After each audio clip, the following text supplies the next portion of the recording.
Hi all, it's Sunday evening. Today simple beetroot chutney கோதுமை தோசை நம்ம பார்க்கலாம். அதுக்கு தேவையானது ஒரு ஆஃப் பீட்ரூட், 10லேருந்து 12 சின்ன வெங்காயம், ஒரு 5 பல்லு பூண்டு, 3 வரமிளகாய், ஒரு தக்காளி, ஒரு கைப்பிடி தேங்காய், 3 டீஸ்பூன் கடலை. இதெல்லாம் வதக்கி எடுத்த பின்பு தேவையான அளவு உப்பு சேர்த்துக்கலாம். ஒரு நெல்லிக்காய் சைஸ் புளி இதெல்லாம் சேர்த்து வதக்கி ஒரு சைடில் எடுத்து வச்சாச்சு. இந்த சட்னி எனக்கு ரொம்ப பிடிக்கும். பட் எனக்கும் என் சின்ன பையனுக்கு ரொம்ப பிடிக்கும். ஆனால் என் பெரிய பையனுக்கு இது பிடிக்கவே பிடிக்காது. அவனுக்கு எந்த சட்னியுமே பிடிக்காது.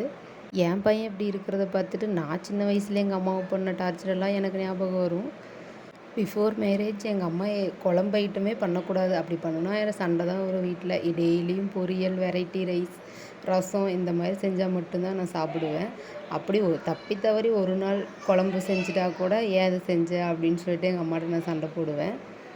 பட் ஆஃப்டர் மேரேஜ் நாம்ளே செஞ்சு நாம்ளே சாப்பிட்றதுனால எதை வேணாலும் செய்ய வேண்டியதான், எதை வேணாலும் சாப்பிட வேண்டியதான் அப்படிங்கிற மாதிரி எல்லாமே சாப்பிட வேண்டியதாகிடுச்சு. சரி, வாழ்க்கைனா சில அடிகள் விழ தான் செய்யும் அப்படின்னு நினச்சிட்டு என் பையன்கிட்ட போய் நைஸாக, தங்கம் இன்றைக்கி ஒரு நாள் அட்ஜஸ்ட் பண்ணிக்கிட்டியம்மா அப்படின்னு கேட்டேன். அவனும் ஓகேம்மா சாப்பிட்றேன் அப்படின்னு சொல்லிட்டு கோவமாக சொன்னான். சரி, கொஞ்சம் லேட்டானாலுமே மைண்டு மாறிடுன்னு சொல்லிட்டு தோசை சுட கிளம்பிட்டேன். தோசைக்கு தேவையான மாவு ஆல்ரெடி நான் ரெடி பண்ணி வச்சுட்டேன். அம்மா சைட் பை சைட் சட்னி அரைச்சி வச்சுட்டாங்க. நானும் மாவை கரைச்சி தோசை சுட ஆரம்பிச்சிட்டேன்.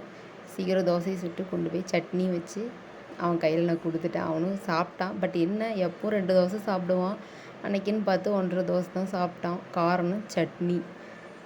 இந்த மாதிரி உங்கள் வீட்லேயும் சட்னி பிடிக்காதவங்க இருப்பாங்க. இருந்தால் மறக்காமல் கமெண்ட் பண்ணுங்கள், லைக் பண்ணுங்கள், சப்ஸ்கிரைப் பண்ணுங்கள்.